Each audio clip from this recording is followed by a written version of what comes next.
Ravi de vous retrouver pour une nouvelle émission de marché. Soyez toutes et tous les bienvenus, c'est Riquet. Et aujourd'hui, on va parler de manière assez globale des indices américains. Je ne vais pas m'éterniser sur un indice particulier, simplement parce qu'on est dans des gros niveaux de range. On va juste voir un peu ce qui s'est passé et surtout comprendre pourquoi on a cette chute qui se met en place, essayer de voir quels sont les actifs les plus concernés. Également, on jettera un œil sur les cryptos aujourd'hui, puisque c'est assez rare que je le fasse, mais il s'est enfin passé quelque chose. Donc autant en parler quand il y a de l'action plutôt que d'essayer de faire des vidéos tous les jours sur des actifs où il ne se passe absolument rien. Juste avant, et comme à notre habitude, faisons un petit tour sur l'actualité économique. J'ai mis le compte rendu ici. Je vous rappelle que je m'appuie principalement sur Zone Bourse Investing. Ça m'arrive d'aller voir d'autres sites parfois quand je vois des news pertinentes ou que j'ai envie de creuser des sujets. Mais pour ce matin, c'est Zone Bourse Investing donc, qui m'ont permis bien, de choisir un petit peu la sélection des news les plus importantes pour essayer de comprendre d'une part le fondamental dans lequel nous sommes actuellement et surtout ce qui s'est passé et produit sur les marchés. Donc tout d'abord, on a eu le Nasdaq qui a chuté pour la quatrième séance consécutive. Il est à peine positif sur le début de l'année, c'est à peu près vrai d'ailleurs sur l'ensemble des indices américains. On voit qu'il n'y a quasiment pas de tendance et de toute façon, on va le revoir sur les graphiques.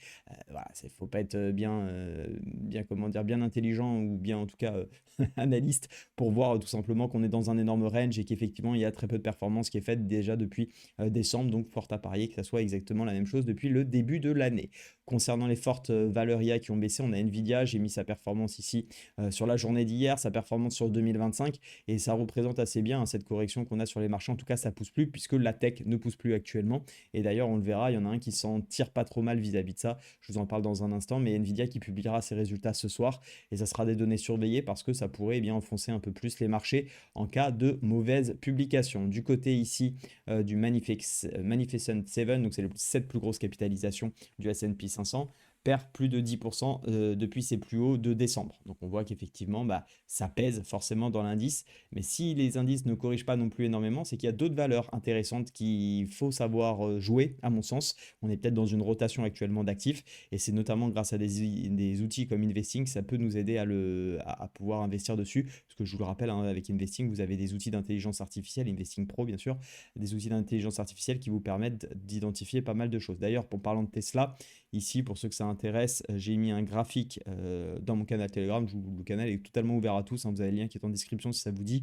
Je vous demandais justement si ça vous intéressait, ce niveau, de le payer ou pas. Et d'ailleurs, n'hésitez pas à me dire en commentaire de cette vidéo si vous souhaiteriez voir une analyse plus approfondie de Tesla. Je pourrais le faire bien évidemment en détail, que ce soit de l'analyse technique ou de l'analyse fondamentale. D'ailleurs, j'étais sur la fiche la fiche Tesla sur Investing Pro ce matin et on voit effectivement qu'elle est il y a un potentiel en tout cas de surévaluation actuellement sur le cours, puisqu'on est à 302 et d'après les modèles de valorisation de Investing, on est à 274 plutôt comme valeur cible, alors que les analystes au nombre de 42, eux, visent plutôt une moyenne en tout cas à 345-56. On voit avec une disparité énorme, hein, donc très compliqué d'évaluer Tesla, simplement parce qu'il y a plusieurs modèles de valorisation et qu'a priori, en fonction de ce qu'on choisit, on voit qu'il y a des prix cibles qui sont complètement différents. Et donc, c'est aussi comment dire, une action qui est assez volatile, comme on peut le voir sur la fausse charte de marché. On a évolué entre 139 et 489 en prévision. Donc, c'est quand même pas rien. Pour ma part, si je dois en toucher deux mots sur Tesla, c'est pas forcément une entreprise que j'affectionne particulièrement. D'ailleurs, ici, on voit qu'il y a beaucoup de points de risque, hein, on le voit par rapport aux meilleures actions qui ont beaucoup de vert. Ici, il y a beaucoup de rouge que je vous laisse apprécier pour ceux qui ont Investing Pro. Et on voit d'ailleurs que la santé financière est pas top. Alors, ça à remettre en perspective parce que deux, c'est vraiment des actions que j'irai pas choisir. Maintenant, il y a la valeur relative qui sanctionne énormément ce score, puisque le reste, on est plutôt sur des niveaux de 3. Le problème avec Tesla, c'est comme on peut le voir, on n'a pas forcément des rendements pour l'actionnaire qui sont positifs. Et ça, forcément, ça me gêne un petit peu. Alors oui, on a de la croissance, mais le revenu net, il n'est pas excellent. Et donc forcément, ça pèse un peu en tout cas pour moi, dans mes choix. Et puis, je ne suis pas très orienté sur le secteur automobile. Mais il y a aussi des éléments intéressants, hein, sur cette entreprise. Donc, si ça vous dit, n'hésitez pas à me le faire savoir. On retourne sur mon canal Telegram pour bien parcourir la suite. Explication des vents contraires qui pèsent sur les marchés, les doutes sur l'ampleur des investissements dans l'IA. Le marché ne remet pas en question l'intérêt de l'IA, mais plutôt l'illusion d'une croissance infinie des dépenses.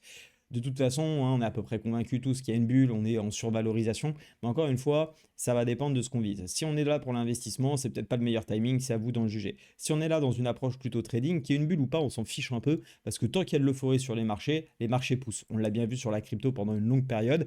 Après, on a eu une grosse phase de contraction, et c'est le cas d'ailleurs actuellement aussi sur les indices. Mais tant qu'il y a cette euphorie, il faut pour moi savoir la surfer. Le trading, on ne cherche pas à savoir si le marché est logique ou pas logique. On cherche à trader et à prendre des parts du gâteau. Donc ça, c'est vraiment le point important. Les mythes financiers ébranlés, les crypto-monnaies ne sont pas infaillibles, la sécurité de leur conservation est remise en cause, vous avez probablement vu. D'ailleurs, j'en avais fait un petit message un petit peu plus haut ce week-end où j'avertissais toutes les personnes, je ne sais plus où c'était, vous voyez que ça remonte. Pop, pop, pop, pop, c'était par ici. Bon, honnêtement, je ne sais même plus où c'est. Voilà. Avis à tous les détenteurs des fonds sur Bybit de sortir. Il y a 1,4 milliard, je crois, qui a été piraté. Donc, il faut faire extrêmement attention sur ces brokers ou tout simplement, bah, vous n'êtes pas forcément sur des brokers régulés, hein. Je crois que Bybit a toujours des leviers énormes. Donc, ça en fait un acteur que, bien évidemment, de base, je n'aurais pas recommandé. Ils se sont fait attaquer. Attention, hein, j'ai déjà été sur des brokers pas très fiables non plus, comme FTX à l'époque. J'avais sorti mes fonds juste à temps. J'avais eu de la réussite sur ce coup-là. Je vous invite bien évidemment à ne pas laisser des fonds sur des plateformes qui seraient remises comme ça, enfin qui seraient sujets à des hacks importants parce qu'on ne sait pas trop comment, notamment dans la crypto, ce que ça peut devenir. Donc soyez extrêmement vigilants et prudents. On verra également, on va voir un petit peu les graphiques tout à l'heure. Ça bouge du côté du Bitcoin, donc c'est important de le voir. Tesla, j'en ai parlé un tout petit peu juste avant. L'impact des politiques de Trump sur la croissance, une chute brutale de la confiance des consommateurs inquiète Wall Street, c'est normal. Encore une fois, je l'ai dit, je l'ai répété, pour moi, le fait que Donald Trump soit au pouvoir et que tout le monde voit tout au vert pour les États-Unis, oui, je pense que sur le moyen long terme pour les États-Unis et leur économie, ça peut être une bonne chose. Tout dépend aussi des décisions qu'il prend et comment c'est perçu, parce que malgré tout, arriver avec des décisions qui ébranlent un peu les marchés à chaque fois, bah, ça crée de la tension, ça crée de l'indécision, on n'a pas vraiment de visibilité sur ce qui se passe, et ça, les marchés, même si les politiques de Trump peuvent être plutôt favorables à un développement de l'économie américaine, pour ma part en tout cas et à mon sens, ça peut aussi leur mettre un peu de crainte. Et d'ailleurs, on l'a vu avec les cryptos quand il a sorti son token. Soi-disant, Trump était une super nouvelle pour les cryptos. Bon, on a commencé à voir qu'il a créé des tokens à gauche, à droite, pas du tout dans une optique de justement d'améliorer comment on peut dire la confiance ou la bonne utilisation de la crypto-monnaie. Et donc, ça a ramené un peu de tension sur les marchés. D'ailleurs, on a une correction actuellement. Les éléments qui pourraient redonner confiance aux investisseurs, voyons quand même toujours un petit peu l'optimisme de ce côté-là. Et bien, tout d'abord, la Fed pourrait assouplir sa politique monétaire si l'économie ralentit trop vite. Alors, encore une fois, ça, c'est sous réserve que l'économie ralentisse. Et pour le moment, c'est absolument pas les signaux que nous avons du côté des États-Unis. Donc, je mettrai ça, bien évidemment, avec des pincettes. Je l'ai trouvé dans les articles. Mais attention, parce que pour moi, pour le coup, on n'y est pas encore. Une annonce surprise pourrait calmer les marchés, effectivement. On a plein de choses qui pourraient mettre sur le court terme, en tout cas un rebond dans cette petite accélération très court terme baissière. Ça serait pourquoi pas un accord dans le cessez-le-feu dans le conflit, un accord commercial inattendu, parce qu'on voit bien qu'il y a de la tension actuellement sur les marchés et bien évidemment, il y a fort à parier que ça finisse par arriver à un moment ou à un autre, parce que généralement, hein, quand on met des coups de pression, c'est pour obtenir la moitié ou un tiers de ce qu'on souhaite, et donc forcément, on pourrait arriver à un moment donné à un accord. Et les résultats d'NVIDIA qui, s'ils sont bons et bah voilà, continuent de pousser l'action, pourraient redynamiser, vous le savez, hein, le NVIDIA, c'est un peu pour moi la même chose que le Bitcoin dans les crypto-monnaies. Si NVIDIA publie des bons résultats, il y a fort à parier qu'il entraîne avec lui la hausse de d'autres de ces acteurs dans le milieu de l'IA et des semi-conducteurs, ce qui, bien évidemment, compose principalement le Nasdaq et le SP500. Donc voilà un petit peu pour l'actualité des marchés. Concernant nos graphiques, oui, effectivement, hein, on a plusieurs journées là d'accélération baissière. Bravo à ceux qui ont vendu, c'était absolument pas mon plan, je vous en avais parlé. Moi, mon plan, c'était plutôt de rechercher des achats quand on avait cassé ici. On n'a jamais eu de cassure vraiment franche, on le voit bien ici en daily, et en 4 heures, on n'a jamais eu de signal non plus pour rentrer. Donc à partir de là, bah, ce que j'ai fait, c'est que je suis encore une fois resté à l'écart, hein. J'ai toujours pas tradé les indices américains sur le mois de février, c'est comme ça. Le but, c'est pas de chercher systématiquement à trader. Il faut pas se dire merde, j'ai raté le mouvement baissier. Mon plan, c'est d'acheter. J'ai pas de signal acheteur, je reste à l'écart. Basta. Les vendeurs, tant mieux pour ceux qui sont dedans. Bravo à tous ceux qui ont réussi à profiter de cette vente. Pour ma part, si je regarde un peu ce qui s'est passé la dernière fois sur les niveaux de vente, on voit que ça n'aurait pas forcément donné des bons résultats. Donc le but, c'est juste d'être confiant dans sa méthode et son approche. Et encore une fois, félicitations à ceux qui ont vendu. C'était effectivement ce qu'il fallait faire. Donc bravo. Maintenant, mon plan, bah, vous le savez, hein, c'est ce que je vous dis depuis un petit moment maintenant. C'est soit d'acheter la cassure de ce niveau-là, soit d'attendre un rebond sur ce niveau. Bah, on y est presque. Donc on attend et on surveille bien évidemment les niveaux autour des 21 000. On commencera à regarder ce qui se passe à 21 000, 20 800, qui est vraiment le début de la zone que je cherche à acheter et prendre un rebond, pourquoi pas, moyen terme sur, enfin vraiment un petit swing sur le mid-range dans un premier temps, et pour les plus gourmands, pourquoi pas aller chercher un peu plus haut ici sur la zone des 22 200. Concernant le S&P 500, alors je vais juste faire une petite parenthèse, je ne sais plus si je l'ai dit ou pas, je radote un peu dans ma tête. Sachez qu'il n'y a pas de live sur ma chaîne YouTube, mais il y a un live aujourd'hui sur le Discord de Darwin X0 à 12h30. Donc vous me retrouverez ici, je vous mets le lien en description, vous allez sur D0 TV FR et c'est là qu'on se retrouvera à 12h30. Voilà, n'hésitez pas à venir, vous êtes tous et tous les bienvenus. Je vous enverrai un mail également pour ceux qui sont dans ma comment dire, dans ma liste de diffusion. Si vous entendez gratter derrière, c'est mon petit chien. Ne vous inquiétez pas, tout va bien. Il est juste un peu foufou. Concernant le S&P 500, on le voit, on s'est arrêté en plein sur le milieu de range qu'on avait identifié ensemble. Donc, vous voyez, bravo aux vendeurs qui ont réussi à aller chercher déjà ce premier objectif. Le deuxième, c'est le bas de range. Honnêtement, je n'irai pas me positionner maintenant. J'éviterai de trader cette zone. Je laisse le marché savoir s'il veut effectivement pousser la correction ou pas. Et on voit que quand on parle de chute, de catastrophe, ah, j'aime bien Vincent qui m'a parlé de bain de sang. Honnêtement, ok, sur les dernières heures, on peut parler d'un bain de sang, mais si on prend de la hauteur, bon, on s'aperçoit que finalement, il ne se passe pas grand-chose. C'est juste de la tension et on n'a pas de catalyseur, comme je l'expliquais, qui permettent de donner pour l'instant une direction claire. On a juste buté sur une zone de résistance.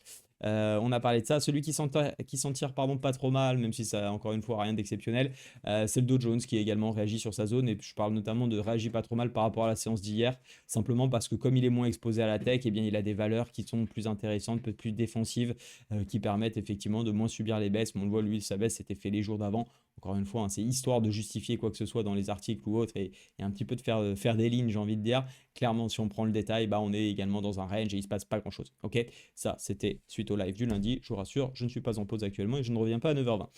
Voilà. Que dire de plus? Oui, je voulais jeter un œil sur la crypto, comme ça on fait tout qui est bien. La crypto, j'en ai déjà parlé. Faut faire. Alors, attendez, je suis pas sur le bon graphique. On va prendre celui avec mes tracés, ça sera mieux. Voilà. Mon plan, il était pareil, hein, d'essayer de chercher des achats sur cette zone de support ou la cassure de cette résistance. Pour l'instant, on n'a ni l'un ni l'autre. Hein. On voit bien qu'il n'y a absolument aucun signal d'achat là-dedans. Donc pour l'instant, on reste à l'écart. Pour ceux qui, parce que dans les cryptos, je sais que c'est souvent le cas, même sur les indices, vous me direz de manière globale, qui vont me dire, mais il faut faire quoi actuellement? Moi, j'ai des cryptos, je ne sais pas quoi faire. Déjà, c'est ce que j'expliquais dans un petit message sur mon canal Telegram un petit peu plus haut hier dont j'ai parlé. Ça secoue sur les cryptos, que faire? N'oubliez pas les raisons de pourquoi vous êtes rentré, n'oubliez pas de relire votre plan et votre stratégie et n'oubliez pas de vous fier qu'à vous-même. Si vous n'avez pas ces 3 points-là en vous, eh bien tout simplement faites ce que je dis ici. Et si vous me dites oui mais je ne sais pas quoi faire, je n'y connais rien, bah, premièrement sortez du marché, on n'investit pas et on ne traite pas un marché qu'on ne connaît pas et qu'on ne maîtrise pas. Alors on ne maîtrisera jamais vraiment le marché mais qu'on maîtrise sa méthode et son approche, donc ça c'est le plus important. Deuxièmement, bah, si vous continuez de rechigner à vous former, bah, voilà ce qui se passe, on se prend des claques dans la tronche et on n'arrive pas à en sortir parce que bah, derrière on est tout le temps en surréaction plutôt que dans l'application d'un plan, donc c'est catastrophique. Et le but bien évidemment c'est de revenir une fois que vous avez une méthode claire et efficace dans le trading et l'investissement. Tant que vous ne ferez pas ça, bah, vous continuerez à rentrer trop tard, à pas savoir comment gérer les phases de baisse. Et c'est exactement la même chose dans l'investissement sur les actions. N'achetez pas des recommandations de quelqu'un qui vous a dit « Oh, ça paraît être une bonne action pour Y critère ou X critère ». Soyez toujours convaincu par vous-même que ça fait partie de votre stratégie. Si vous n'êtes pas capable de savoir exactement pourquoi vous êtes dans un trade ou dans un investissement et que votre plan d'entrée, de sortie, que ce soit en perte ou en gain, il n'est pas clair et défini à l'avance, bah, ne le faites pas. Parce que sinon, bah, vous serez toujours en train de faire des erreurs. Mais systématiquement. Vous ne vendrez jamais quand il faudra parce qu'en fait, bah, vous n'aurez pas vraiment de plan. Donc vous serez incapable de dire, bah, mince, j'aurais dû vendre à ce moment-là et vous allez finir par vendre souvent moins haut que ce que vous auriez dû le faire. Et quand vous allez perdre beaucoup plus puisque vous n'aurez tout simplement pas de plan à proprement parler. Voilà un petit peu pour cette overview des marchés. On se retrouve à 12h30 donc sur le Discord de Darwin avec Zero. En attendant, prenez soin de vous, soyez prudents. N'hésitez pas à me rejoindre sur Telegram. Likez la vidéo si elle vous a fait plaisir et à vous abonner si vous me découvrez. Tout est dit en 30 secondes. Je vous dis à très vite. Ciao, ciao.